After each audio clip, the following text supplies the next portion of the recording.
جس کے اوپر ہمیں آپ صلی اللہ علیہ وسلم کی زندگی میں بہت ساری چیزیں ملتی ہیں. وہ دو ایموشنز ہیں, خوف اور غم.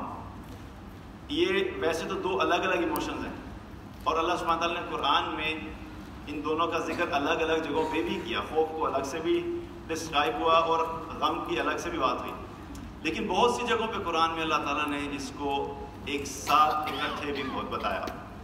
الا ان اولیاء اللہ لا خوف علیہم ولا هم یحزنون. اللہ کے جو دوست ہیں ان پہ نہ کسی قسم کا کوئی خوف ہوگا, نہ ہی وہ غمگین ہوں گے. فمن تبع ہدایا فلا خوف علیہم ولا هم یحزنون. جو کوئی بھی میری ہدایت کی پیروی کرے گا اس پہ کسی قسم کا نہ کوئی خوف ہوگا, نہ ہی وہ غمگین ہوگا. تو خوف اور غم جو ہے یہ بھی ایموشنز ہیں, اور یہ ایسے ایموشنز ہیں کہ جو خوف ہے, خوف کا تعلق ہوتا ہے فیوچر سے, کہ آنے والے وقت میں پتہ نہیں کیا ہوگا. ڈالر اوپر چلا گیا تو کیا ہوگا, جاب چلی گئی تو کیا ہوگا, بزنس کولیپس کر گیا تو کیا ہوگا, اکانومی کولیپس کر گئی تو کیا ہوگا. فیوچر کے خوف جن کے اوپر ہم ابھی جانتے نہیں ہے کیا ہوگا, لیکن انسان کے اندر خوف ہوتا ہے. اور غم کا تعلق جو ہوتا ہے وہ پاسٹ سے ہوتا ہے. انسان جب ماضی کے اندر کی ہوئی زیادتیوں کے بارے میں سوچتا ہے, فلاں ٹائم پہ اس نے مجھے کی, فلاں بندہ پیسے لے کے بھاگ گیا, فلاں نقصان ہو گیا, تو ماضی میں جو چیزیں ہو چکی ہوتی ہیں ان کا غم ہوتا ہے. اور انٹرسٹنگ چیز ان دونوں کے بارے میں کیا ہے کہ ان دونوں کا امپیکٹ جو ہے ہم پریزنٹ میں فیل کر رہے ہوتے ہیں. ان دونوں کی وجہ سے ہم اپنے حال کو خراب کر رہے ہوتے ہیں. کہ جب انسان بیٹھ کے ماضی کے غم سوچنا شروع کرتا ہے تو کیا ہوتا ہے, ہمارا حال خراب ہو جاتا ہے, پریزنٹ خراب ہو جاتا ہے, دکھی ہو جاتے ہیں, ڈاؤن ہو جاتے ہیں, ڈی موٹیویٹڈ ہو جاتے ہیں, چڑچڑاپن ہو جاتا ہے. اور دوسری چیز کیا ہے, جو فیوچر کا جو خوف ہے اس کو بھی سوچ سوچ کے کیا ہوتا ہے, اگین ہمارا جو پریزنٹ ہے وہ خراب ہو جاتا ہے, ہمارا حال خراب ہو جاتا ہے جو ہم پریزنٹ میں رہ رہے ہوتے ہیں. اور ایک اور انٹرسٹنگ چیز کیا ہے کہ ان دونوں چیزوں کو ہم نہیں کنٹرول کر سکتے, ہماری قدرت ہی نہیں ہے. جو پاسٹ میں ہو چکا ہے اس کو اب واپس ماضی میں جا کے تبدیل نہیں کیا جا سکتا, اور جو فیوچر میں ہونے والا ہے اس کے بارے میں ہمیں پتہ ہی نہیں ہے کہ پتہ نہیں ہوگا کہ نہیں ہوگا, اس کو بھی نہیں کچھ کیا جا سکتا. تو میں یہ کہتا ہوں کہ جو دونوں چیزیں ہمارے اپنے بس کی نہیں ہیں ان کے بارے میں زیادہ فکر کرنے سے ہمارا حال خراب ہوگا, لیکن ہماری حالت بہتر نہیں ہو سکتی.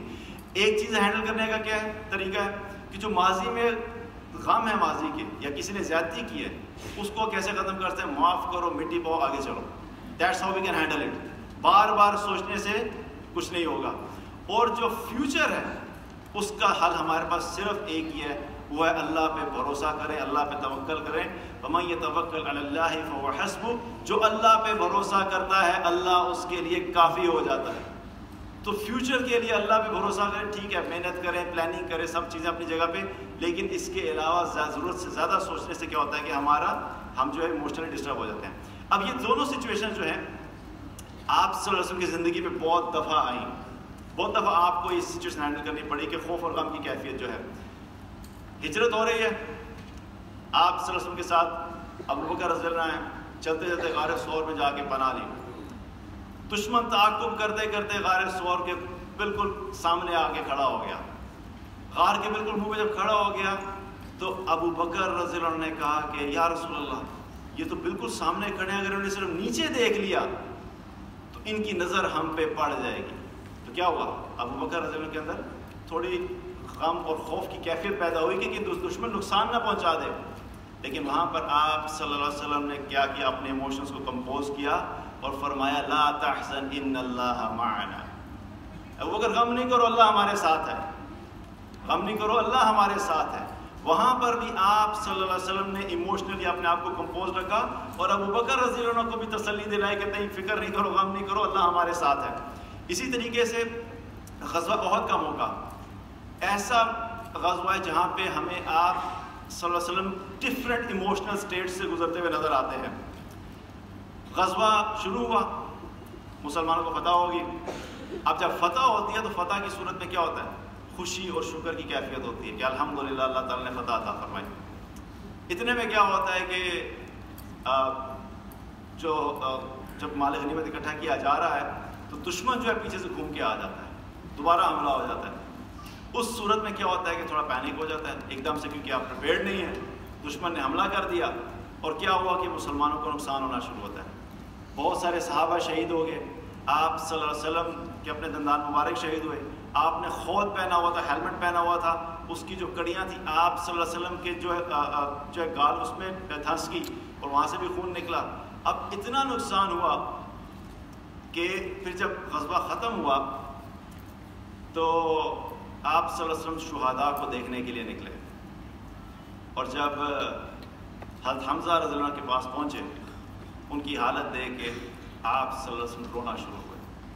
اور ابن مسعود رضی اللہ عنہ کہتے ہیں کہ جس طریقے سے آپ صلی اللہ علیہ وسلم حضرت حمزہ کو دیکھ کر روئے, ہم نے کبھی بھی آپ کو اس طرح سے روتے ہوئے نہیں دیکھا. آپ اتنا روئے.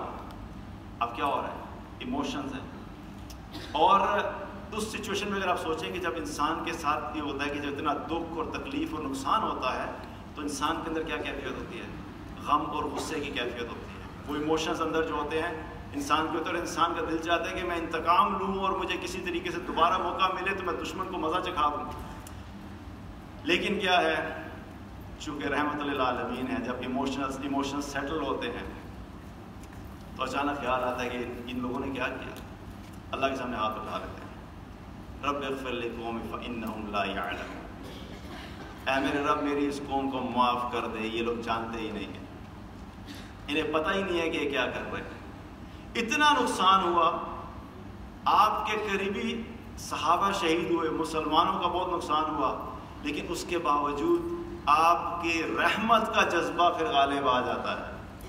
پھر سے آپ کو احساس ہوتا ہے کہ یہ قوم ہے, ان کو احساس نہیں ہے کہ یہ کیا کر رہے ہیں. آپ کو خدشہ ہے کہ یہ نہ ہو کہ اللہ کا عذاب ان کے اوپر آ جائے. اللہ سے انہی لوگوں کی مغفرت کی دعا کرنے لگ گئے کہ اللہ ان کو معاف کر دے, ان کو پتہ ہی نہیں. اب یہ کیا ہے؟ یہ ہمدردی کے ایموشنز ہیں, شفقت کے ایموشنز ہیں. اب دوبارہ سے اپنی امت کے لیے جو محبت, خیر خواہی اور ہمدردی کے جو جذبات تھے وہ غالب آ جاتے ہیں, اور آپ صلی اللہ علیہ وسلم پھر ان کے لیے دعا کرتے ہیں کہ اللہ تعالیٰ ان کو معاف فرما دے. تو یہ سارے ایموشنز جو ہیں ہمارے نبی کی زندگی میں تھے, اور ہمیں سیکھنا چاہیے کہ ہم نے کس طریقے سے ان سچویشن میں ہینڈل کرنا ہے. اور یہاں پر ایک چیز اور کہ آنسوؤں کا نکلنا ہمارے ایک پرسیپشن ہوتی ہے کہ یہ کمزوری کی علامت ہے. کبھی کوئی مرد جو ہے اس کی آنکھوں سے آنسو نکل جائے نا تو اس کو کیا کہتے ہیں کہ تم عورتوں کی طرح رو رہے ہو, اکثر کہتے ہیں نا. تو یہ سمجھا جاتا ہے کہ رونا صرف عورتوں کا کام ہے, مرد کی آنکھ سے آنسو نہیں جاری ہو سکتے. حالانکہ ایسا نہیں ہے. آنسوؤں کا نکلنا جو ہوتا ہے وہ کسی نہ کسی ایموشن کا رزلٹ ہوتا ہے. آنسو جو ہے وہ خود سے کوئی ایموشن نہیں ہے, لیکن کسی ایموشن کے نتیجے میں جو بات ہے وہ آنسو نکلتے ہیں. اور ہمارے نبی صلی اللہ علیہ وسلم کی آنکھوں سے آنسو جاری ہوئے, اور کئی دفعہ جاری ہوئے, مختلف موقعوں میں جاری ہوئے. آپ نماز میں کھڑے میں آپ کی آنکھوں سے آنسو جاری ہو گئے. آپ اللہ کا کلام سن رہے ہیں, آپ کی آنکھوں سے آنسو جاری ہو گئے. آپ صحابہ کے ساتھ ایک جگہ قبر میں بیٹھے ہوئے ہیں, آپ کی آنکھوں سے آنسو جاری ہو, اور اتنا روئے کہ قبر کی مٹی گیلی ہو گئی. اور پھر آپ صلی اللہ علیہ وسلم کے جب قریبی کو جاننے والا, دنیا سے جانے والا ہو, تب بھی آپ روئے. آپ کے بیٹے ابراہیم کہ انتقال کا وقت ہے, بالکل وقت آخری وقت پہ ہیں, آپ کو خبر پہنچتی ہے کہ یا رسول اللہ ابراہیم جو ہے ان کی طبیعت ٹھیک نہیں ہے اور وہ اپنی آخری سانسیں لے رہے ہیں. آپ فوراً پہنچتے ہیں اپنے بیٹے کے پاس, اپنے بیٹے کے پاس پہنچتے ہیں, اور پہنچ کے اپنے ہاتھوں میں لیتے ہیں, اپنی گود میں لیتے ہیں, اور پھر اپنے سینے سے لگا لیتے ہیں. اور سینے سے لگانے کے بعد آنکھوں سے آنسو جاری ہو جاتے ہیں. عبد الرحمن بن عوف رضی اللہ عنہ موجود ہیں, سارا منظر دیکھ کے کہتے ہیں یا رسول اللہ آپ بھی روتے ہیں, آپ کی بھی آنکھوں سے آنسو جاری ہوتے ہیں؟ تعجب سے پوچھا. تو آپ صلی اللہ علیہ وسلم نے فرمایا کہ آنکھوں سے آنسوؤں کا جاری ہونا رحمت ہے. اور پھر اس کے بعد جو بات آپ نے فرمائی وہ ہمارے لیے ساری ایموشنل انٹیلیجنس, اس قسم کے صدمے والے موقع پہ ہم نے اپنے سارے ایموشنز کو کیسے گیدر کرنا ہے, وہ ساری ایموشنل انٹیلیجنس ہمیں اگلے چند جو بات بتا رہا ہوں اس میں اکٹھی کر دی.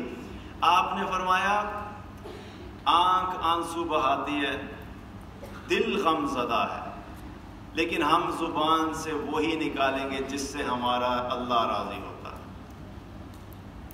ساری ایموشنل انٹیلیجنس اتنی سی بات میں کور کر دی. تو یہ کیا ہے کہ دل غمزدہ ہونا کوئی مسئلہ نہیں, نیچرل فینومینا ہے.